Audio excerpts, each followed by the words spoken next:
So just as we built this and learnt the skills before we did this one, we want to build this little one to learn the skills to build that one, which is what we're now going to do. So when you're in the workshop, the first thing you'll do on your walls is check your floor's going to be level, which invariably they're not, so you always pick the highest end. This is fairly small, so obviously any discrepancy isn't really going to matter, but if you've got a long wall, you definitely want to be starting at your highest end.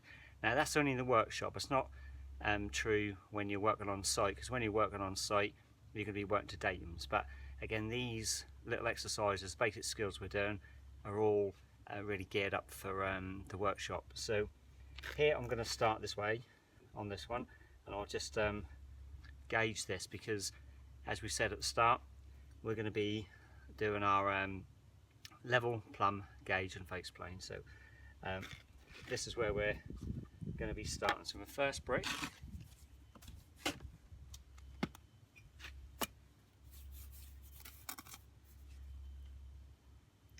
right, so when we lay the first one, we want to get a level.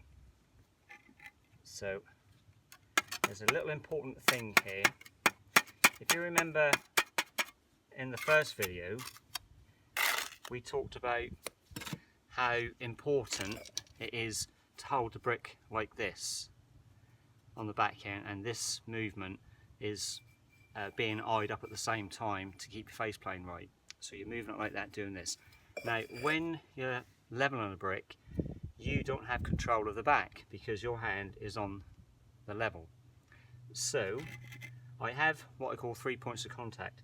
I'll put my finger this side of the bubble, my thumb this side, and this finger here will push down on the back of that brick. So my hand is going to be in this position.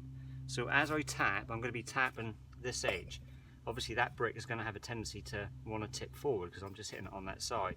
So by doing this, so I'm like that, this finger at the back is going to counteract me tapping here. So it's going to apply pressure on the back as I'm tapping down. And my eye is going to tell me how much pressure to apply on the back, because I'm obviously going to be looking to keep that upright. I'm going to check it for plumb afterwards as well, but initially I'm doing 3 points of contact, tapping it down, I'm level, keep the level on, and then go. I'm going to gauge here because obviously I want to get the 3 quarters, and I am there. That's about 75 there, so I'm happy. So this is like our datum brick in as such really. So we're going to lay these ones to this height because we've just got this one right. So again, like dry bond, I'm going to keep the bricks as they are. It's very difficult to plumb up the first course, but we will have a little look at that in a moment. So I know this is right, so I'm going to try and get that as good as I can there. Now I'm going to put my level on. You can see I've got a little bit of a rock. So what I do is I put this finger over this brick because I know it's right, this one on the one I'm working on, and this finger obviously on the brick I'm going to tap. And I can see here that I've got a little bit of a rock. I can see the bubble is coming up this way, so I know I'm high. So with all of these in position, I'm tapping, pushing down on this finger here as I look down to make sure that I feel that I'm upright enough. And I tap down, and what I'm doing now here is doing a seesaw motion.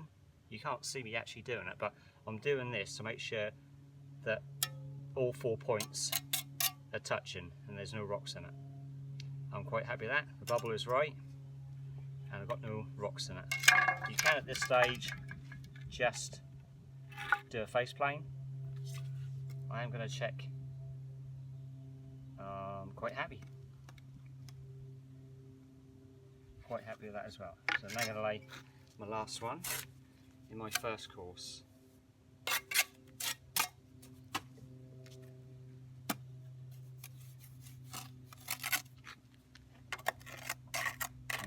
relax as you go. As I said before, give it a little bit of a squeeze onto there, and then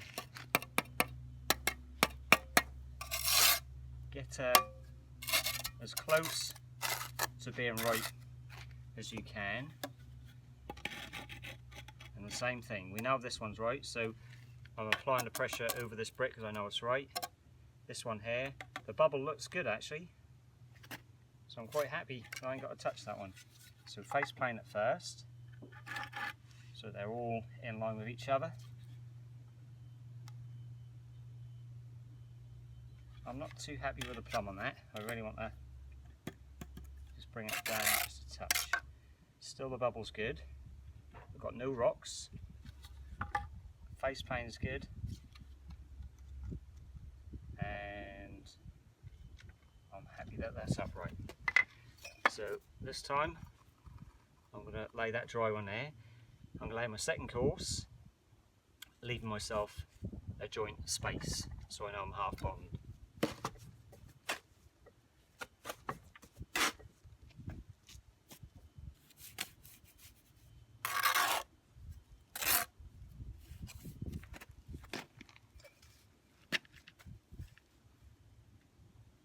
Joint space. I'm going to hold this brick.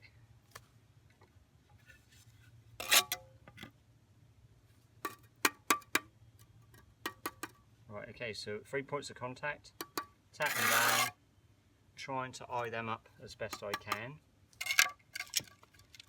So the first thing we do is level, then we gauge 150,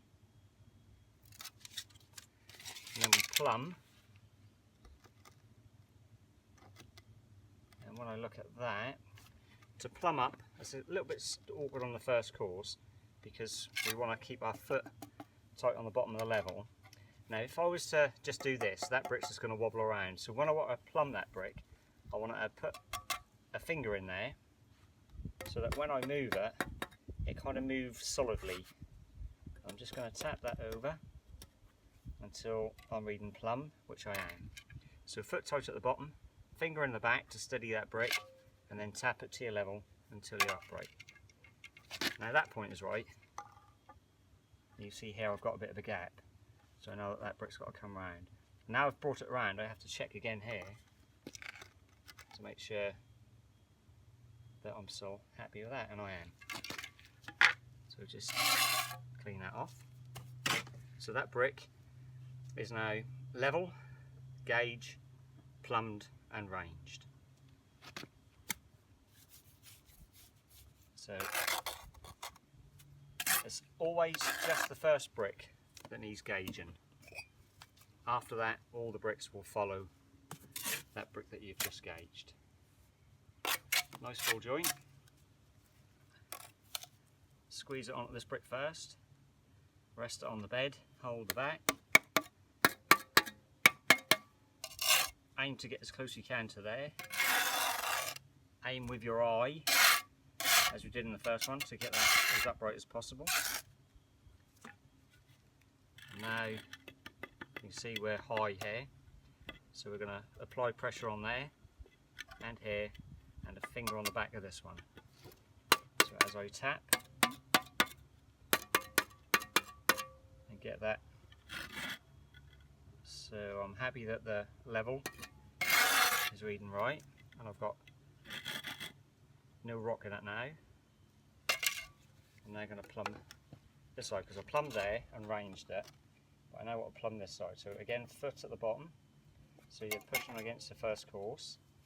Bring this finger into here because I can see I've got to bring this brick over until I'm reading plumb. Touch too much. And then this is right and that was right, so just range through. So remember us, level, there's a 4 sequence, little rhyme, level, gauge, plumb, range. So you do everything in that order. We'll just do one more.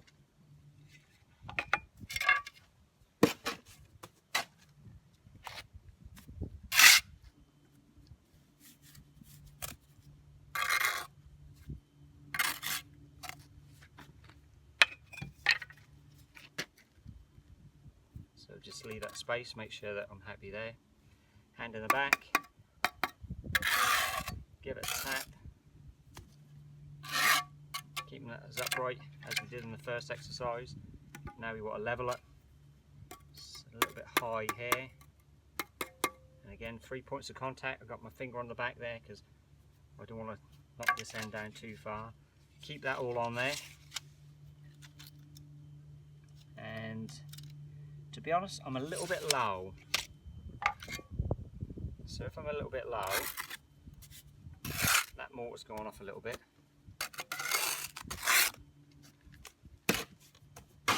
If you are low, you want to be putting that right straight away.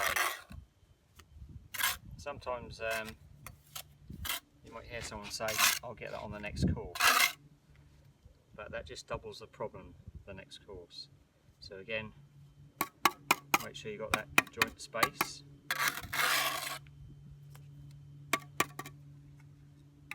Get your level, watch the spiders.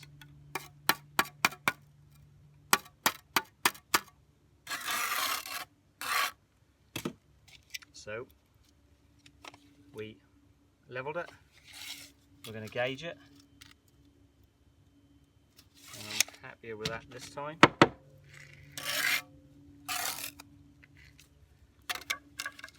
So now, foot at the bottom. Now that brick's got to come towards me. So you can see I've got my little finger in there just to steady it. And there, I'm happy with it. Don't know if you can see that very well. Well, it's lovely on this side. And then just range it down. So there you go. The principles of plumbing up, using a level for the first time. So with the little bits and pieces that we've learned, we're now going to raise a small corner only 6 courses high.